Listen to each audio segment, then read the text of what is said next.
In the world today, it's harder than ever to be a parent. Most of us are just trying to make it to the next day. Between jobs that take too much time away from our kids, to world events, to the dangers of social media, it's a never-ending battle to be a parent. Put that next to the guilt of too much TV, are they eating enough healthy foods? You have a stress-induced, chaotic life with little balance. But here's the thing.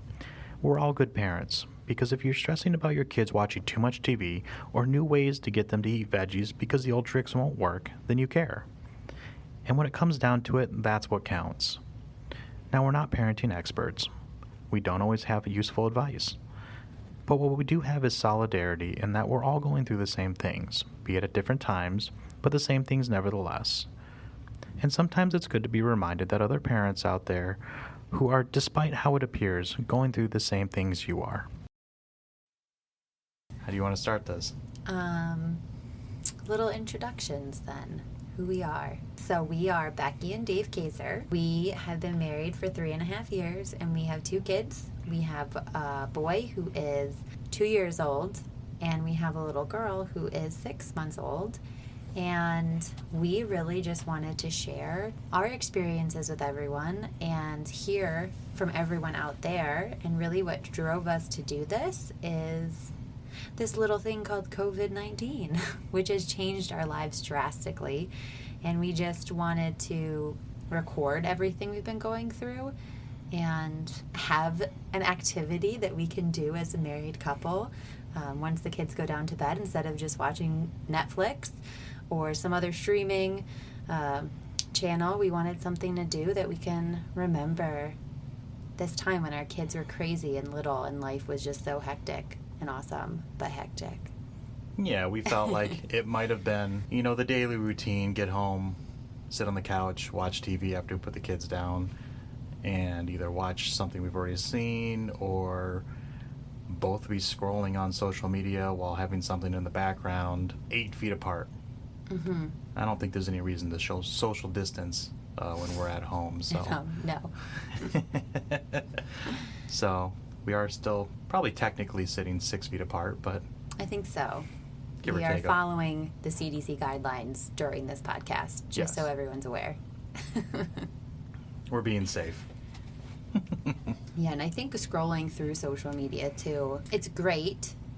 You get to connect with people. You get to, just see a lot of things that we don't normally, like we're not normally connected to things. Yeah, I mean, as much, but social media has always been the same. I think everyone's always showing what the highlights are. They're only showing best life, and it really wasn't that big of a deal pre-COVID, and now with COVID and even in the middle of it, or maybe coming up to the tail end of it, who knows what's going to happen 6 months from now. It's that much more.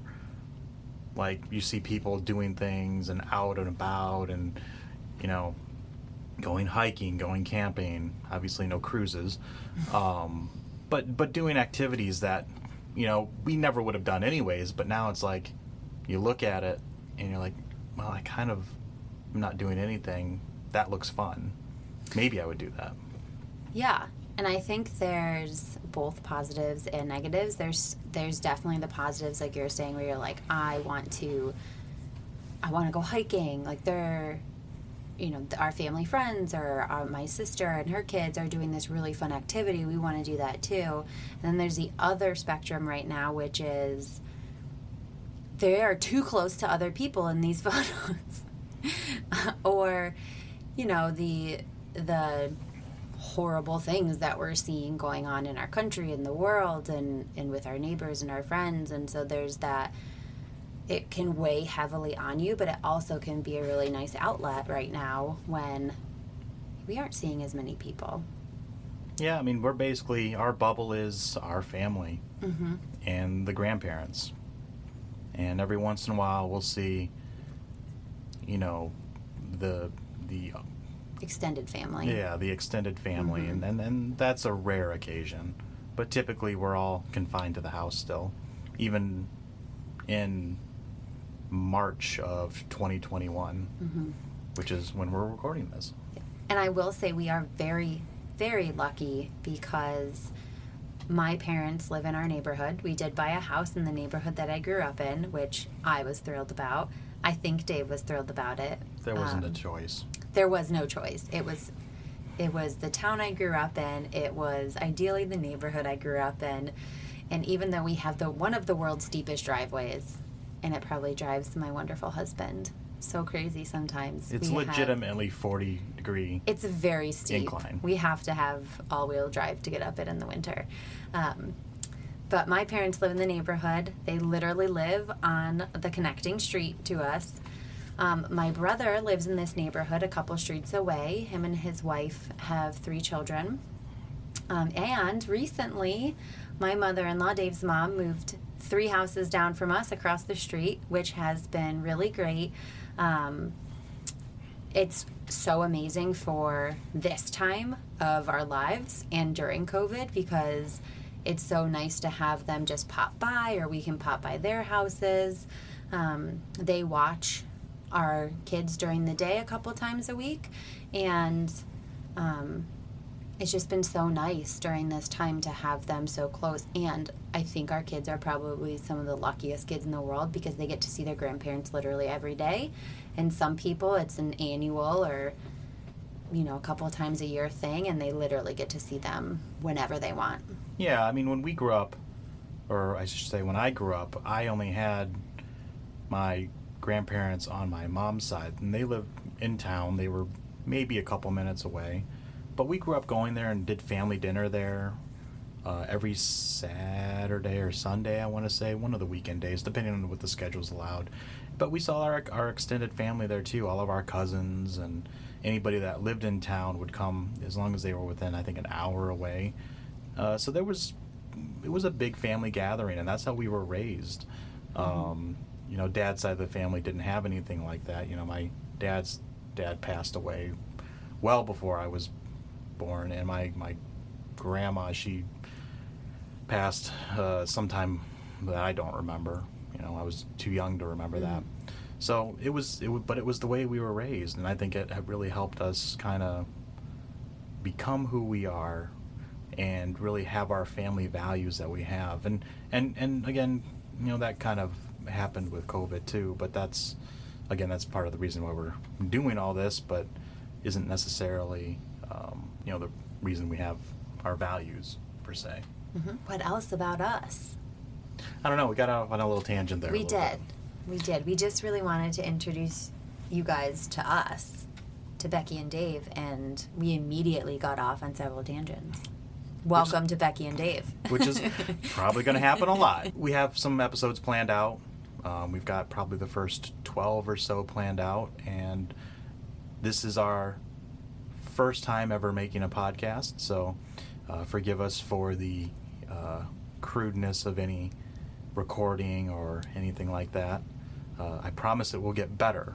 Yes. It definitely will get better. In fact, this is our second try at doing this. Our first try was interrupted by our 6-month-old sleep training, which we cheated on.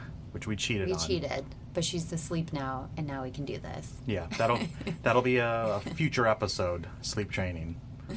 Why it's worth it. At least for us, anyways. Yes. It sucks, but man, is it worth it. Mm-hmm. Us.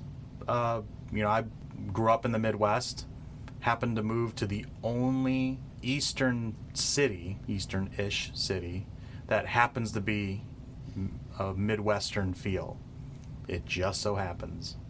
So, fit right in. And grew up my entire life in the Midwest, minus the few years I lived in Tennessee.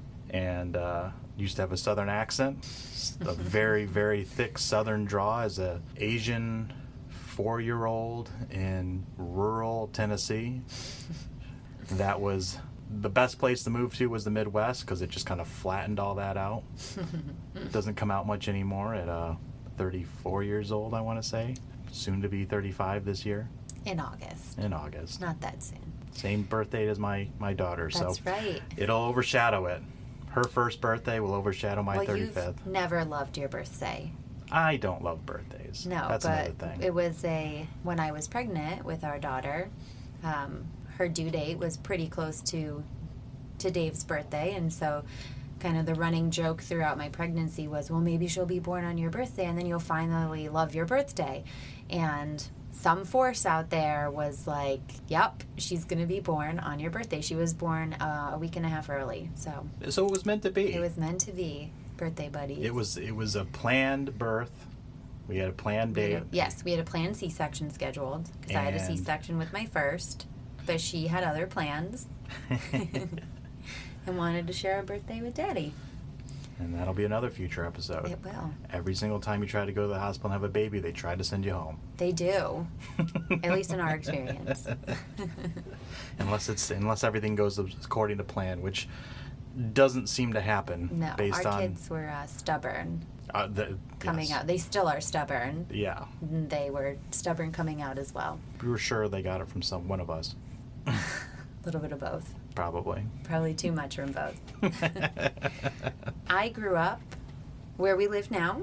As I said, we live in the neighborhood that I grew up in. I moved away for college, and then I moved away a year after college, continued to live away, and then moved back because I wanted to be near my family who were starting to have their own kids at the time, and I wanted to be the cool aunt and hang around, and found a really good job here and have just loved this city.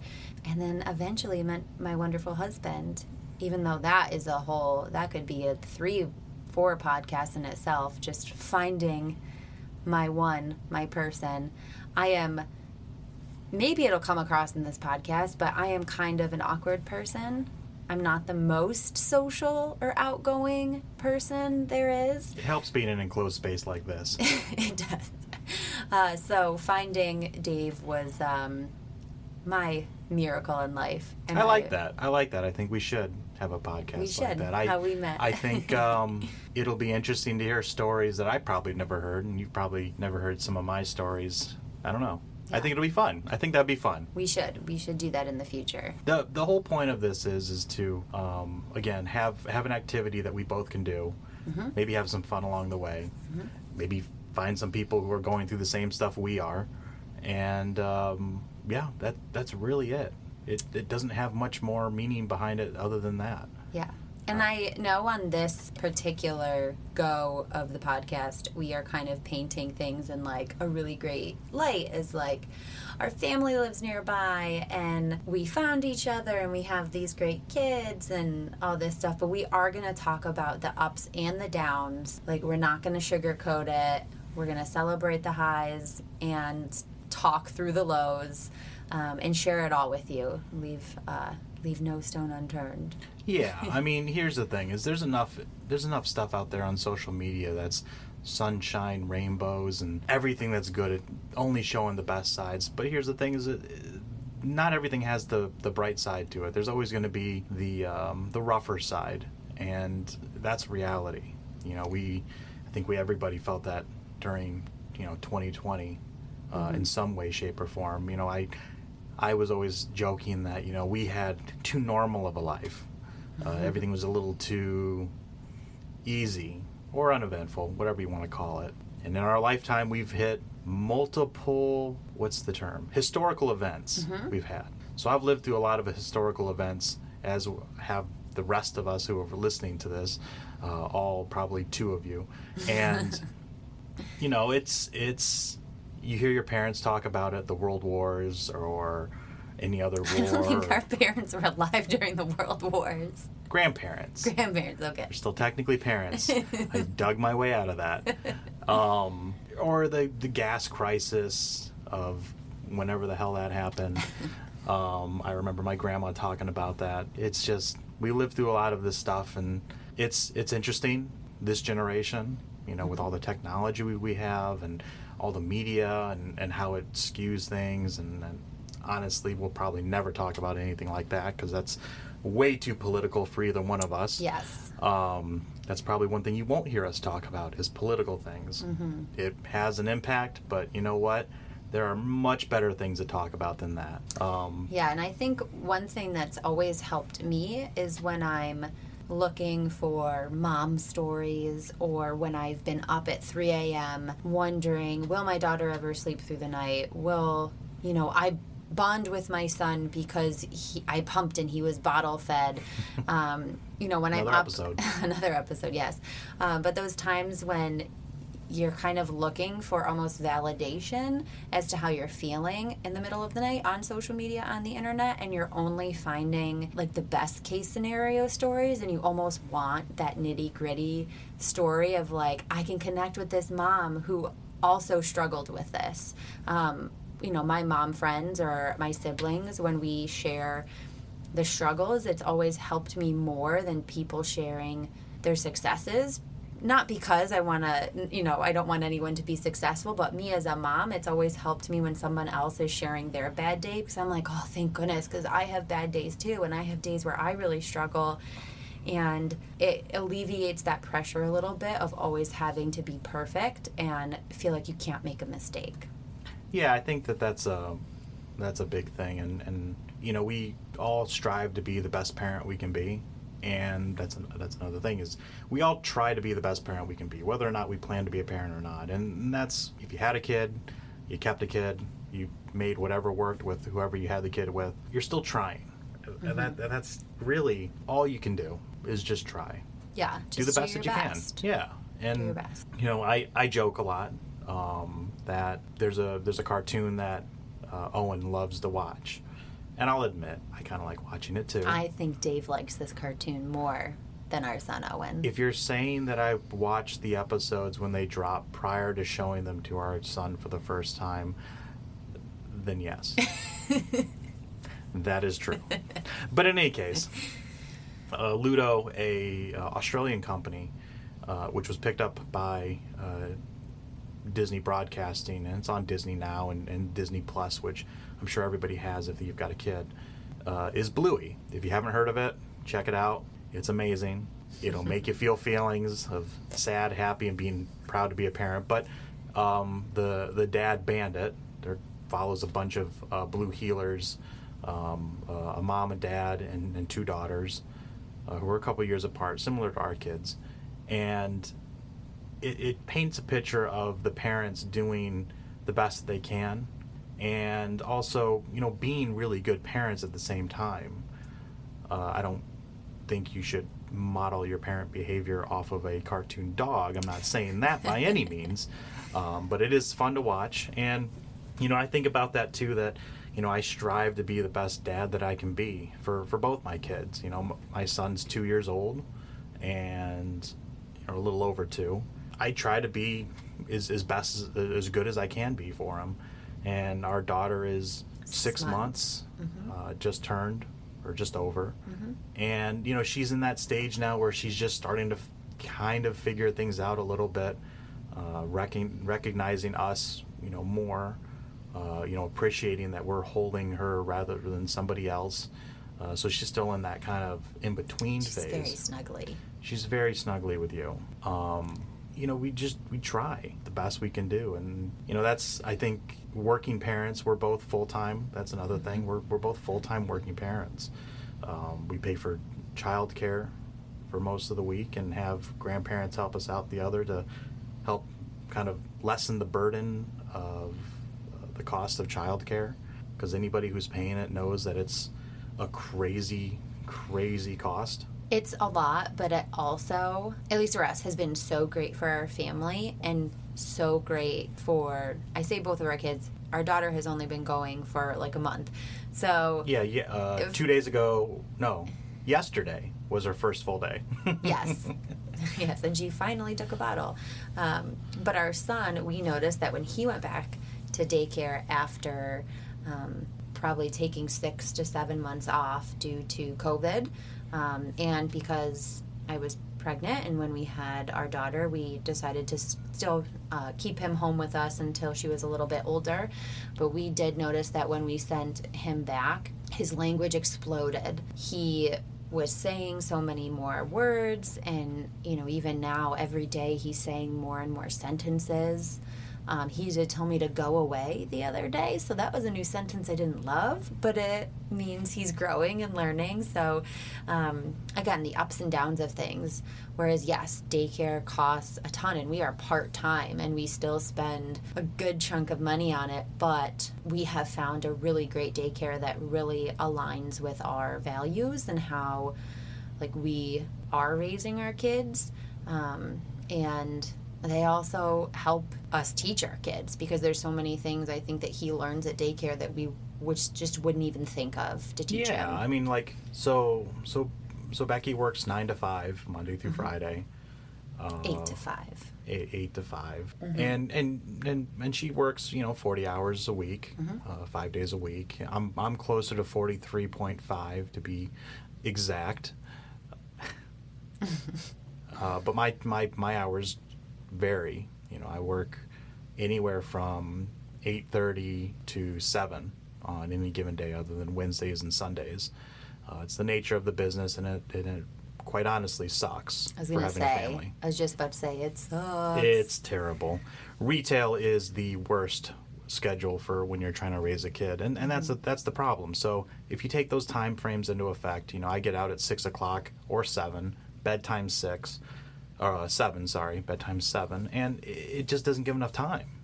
When in the time of the day, between making dinner, giving baths, are you going to teach your kids how to do these things? To count, or the alphabet. One day a week, if you work on counting, just doesn't work. Since Owen's been able to go back to daycare, which again was a whole thing that we had to talk about, because he went back. It was post COVID, but still in the heat of it. Not post COVID. It was in the middle of COVID. Well, it was in the middle of the COVID, but it was kind of past that high point. Let me put it this way. We live in upstate New York. Upstate New York was the worst region in New York, and in parts of the country we ranked as being the worst for spreading. At the time we sent him back to daycare.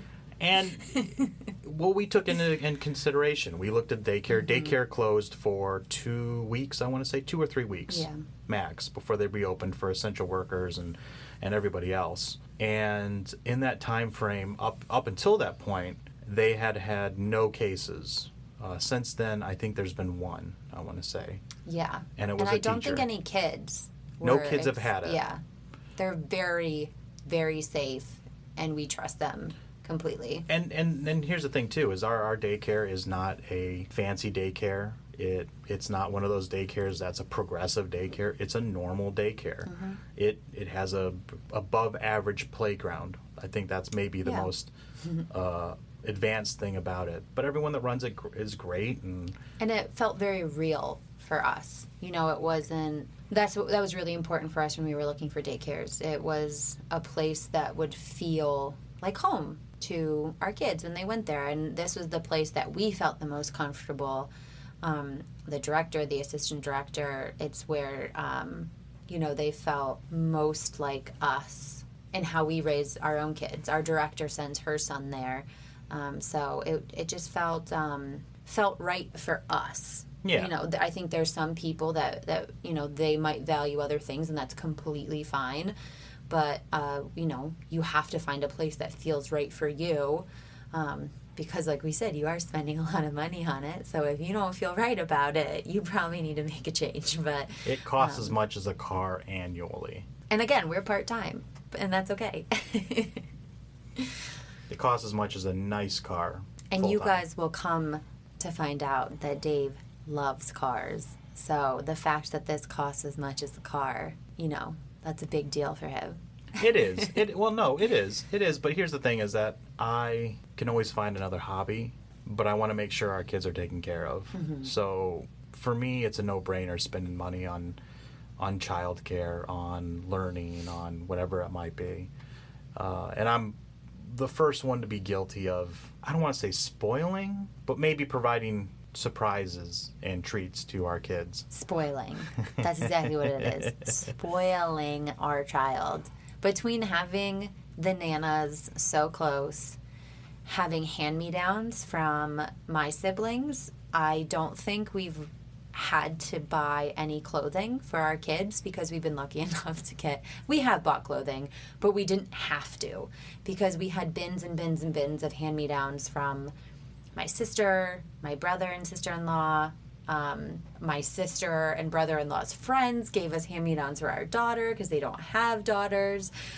So we have gotten very lucky in that. So we spend our money on spoiling our children. Well, and here's the thing too, is that, and this might only apply to us. I know a lot of people have images that they like to uphold, and we're not one of those families that really hangs our hat on having a image, so to speak.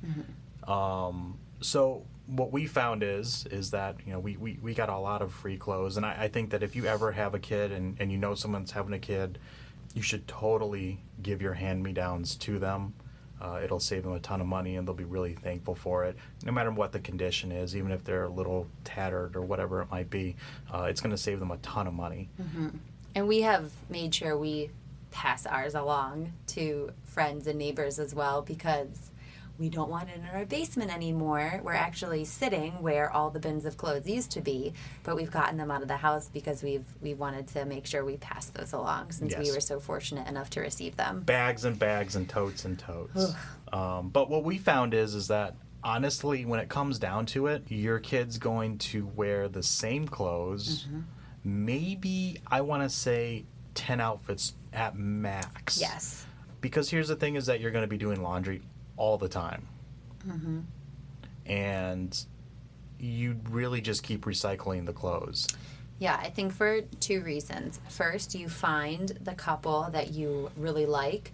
If you find a shirt that your kid looks adorable in, you're going to keep putting them in it. The second reason is you do that laundry, you bring it upstairs, you don't actually put that laundry away. So it stays on the first floor, at least in our house. Might be us. This might be us, but in our house it stays in the family room or in the dining room, which since COVID has become the drunk room / my office. So it stays in one of those two rooms, so then you just pull it from the top and keep putting the same outfit on them. And then there's adorable outfits, I'm sure, that are in his drawers that he's just never worn, but we have become attached to the 10 outfits that they wear regularly. Even pre-COVID that happened, though. Yes, no, that is true. Pre-COVID, we still kind of did that, minus the laundry baskets in the all over the place. Yeah. We started with like 3 laundry baskets, and now we have a combination of laundry baskets and bins that we use for laundry. That's what the clothes came in. Yes, yes. They work great as laundry baskets. They do. Especially when you do laundry on a daily basis. I don't know if we do it on a daily basis. Every other day. Yeah, at least one load every other day probably, because Owen has probably peed through his sleep sack. Yeah, they don't make a leak-proof nighttime diaper. No. We're right in that change of nighttime diaper / moving over to nighttime underwear. Yeah, one thing we would actually love to hear from everyone out there on is potty training, because I feel like it's maybe around the corner, maybe in a couple months. We have a little potty that we try to get Owen to sit on occasionally, but I just feel like we have no idea what we're doing. And the only advice I have received is don't force it. But if anyone has any great tips or tricks for potty training, yes, please send them our way. Share. We will have an email at some point to send that to. Not right now, but at some point. Well, and all the potty training that's happened so far is happened at daycare and has resulted in peed pants. Yes. But to your point, not knowing what we're doing, I kind of feel like that's parenting in general. You really don't know what you're doing. You can get advice from other families, other parents, your parents, grandparents, internet, YouTube, because everybody goes to YouTube for things now. Mm-hmm. That's basically the video wiki page. And when it comes down to it, it's different for everybody. Yeah. I think you can prepare all you want, but, your kids don't come with a manual, even though everyone says, we wish these kids came with a manual, ha ha ha. But, every kid is different, and I thought I was really prepared for having kids. And then I remember this, pivotal moment where after our son was born, the nurse said I had to feed him every 3 hours. And like in my head, I was like, "What? That's way too soon." We had gone to birthing classes. I had read all the books. I knew Birthing classes did absolutely nothing. Birthing classes did nothing. They weren't, and not that we had a great instructor in class. I think it's just you're in such a crazy time of your life where you're pregnant, or your spouse is pregnant, or your partner is pregnant, and you're just trying to deal with the pregnancy piece, that you go to these classes. But at least for me, I don't think a ton sunk in. I thought I would just like naturally be this like gifted mother. Didn't happen. But yeah, I remember that being a moment where I was like, oh my gosh, I have to feed them that much. Which, yeah, you have to feed your kids all the time when they're little, every 2 to 3 hours when they're babies. But you can prepare as much as you want, and it's never going to go exactly as you think it is. And there's always going to be, something that throws you for a loop. Yeah, our birthing class was great. I mean, basically a birthing class is watching a video, reading a book, and maybe doing a couple activities that teach you how to do a job. Now, fast forward to the first day of that job. It's your only day you're going to be there.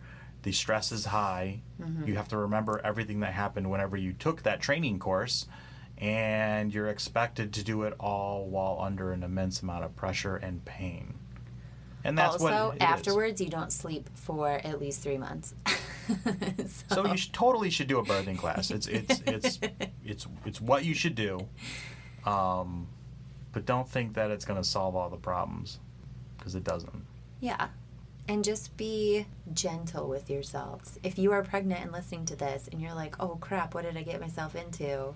A whole heck of a lot, but you're going to be great and it's going to be fine. And, like I said, we're here to share the highs and lows, and, we don't want to paint a picture that we have it all together, because we don't. No, not at all. I think I worry on a daily basis about the amount of TV our children are consuming, and then I also at the same time allow them to watch a good amount of TV. So, you're going to have things that you feel like you crushed and you were like, yes, A+ parenting right there. And then things that you're like, well, maybe they're going to talk about this in therapy one day, but it's all okay. Well, and that's what gets you through it too. Mm-hmm. I mean, the highs, accomplishing something, we had Owen, we put him down for, not nap, we put him down to bed tonight, and, he, like we said, he's starting to talk a little bit more, he's being more vocal and expressing himself, much better than I would have thought a 2-year-old could. I don't know any other 2-year-olds, so I guess I have no standard. But I asked him just to say Ohana. He loves Stitch. And in case you haven't seen Stitch or know what that means, it means family. And not skipping a beat, he looked at me and said it. That to me felt like a high. Yes, that was a parenting win. At the same time, fast forward maybe 45 minutes before that, I did not want to give him a bath. And I felt like maybe going a week without a bath would have been okay. He had one Saturday. He had one Sunday. He probably could get till, Sunday, Saturday again. Not a big deal. And told him he could watch TV if he didn't want to do the bath. He insisted on the bath, insisted on me giving it to him. And when we got up there and got ready for the bath, he decided he didn't want to do it. So, gave him a bath anyways, brought him back down, let him watch some more TV. That wasn't a great moment, and didn't feel great about that. The lows for me typically are I don't want to do this, because I want to do everything for our kids. If they want to do something, I want to give it to them, within reason. Not going to let them become crazy and super spoiled or anything like that, but I don't want to lament about having to do something like taking them somewhere or doing something with them if they want me to play with them. And sometimes those are my lows that I have. But mm-hmm. But the little wins, get you through that. And it's the same thing, too, when I went through this 2 weeks ago, I want to say, or maybe last week, when I felt like he didn't like me as much.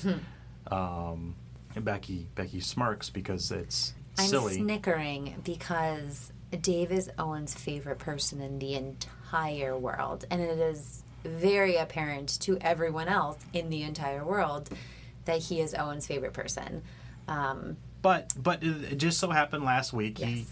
he wasn't giving the same affections. He might have been shifting them a little bit towards Becky or anybody else. And I kind of felt like at that moment that, maybe it was that time for it to shift, that time for someone else to be in the spotlight. And I certainly didn't want that. Again, there's times where I don't want to do stuff that he wants me to do, like pick him up and swing him around or chase him around a inflatable pool because he just thinks it's hilarious to try to chase you until you catch up to him. But it just felt at that moment like that might be it, because here's the thing, at some point it probably is going to happen and it's going to shift, and that's just the way it works. It doesn't mean I'm going to love him any less, and doesn't mean we're not going to get through it, but I thought maybe that time had come at that point. It was stupid, and I'm still his favorite. Yeah, that's pretty apparent day in and day out. comes with its burdens. That's okay. Our daughter Emily is like, I'm her favorite. You were the only one that was allowed to hold her for like probably two full months. Based on her screaming when anybody else picked her up. It was a little concerning that she would scream when like Dave would pick her up. I was like, maybe I've been the only one holding her a little bit too much. And we can get into that another day. Another episode. Yes, another episode. But we fed them differently. So Owen was bottle fed. I pumped for 6 months.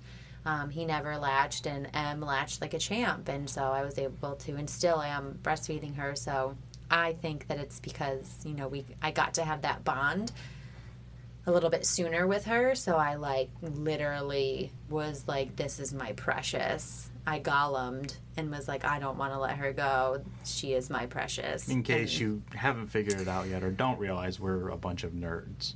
But I figured out the title for that episode.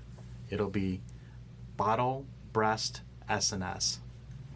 Gosh, SNS. I'm going to have a lot to say about that. And probably not a lot of good things to say about that. I loved it. I thought it was great. Yeah, you did love it, and it was like hell on earth for me. Like we said, we will talk about that more later. It's definitely worth a hearing for sure. So when that drops, definitely tune in for that. I'm going to be heated on that podcast. I'm just letting everyone know now. It's going to be great. It's going to be great. Well, where are we at right now? Well, we're at 40 minutes right now. Wow. And I don't know. I think maybe we wrap it up from here. Yeah, I think this was a good first run for us, and I'm actually really, really excited to do more. I was really nervous and thought, there's no way we're going to be able to talk for 10 minutes even.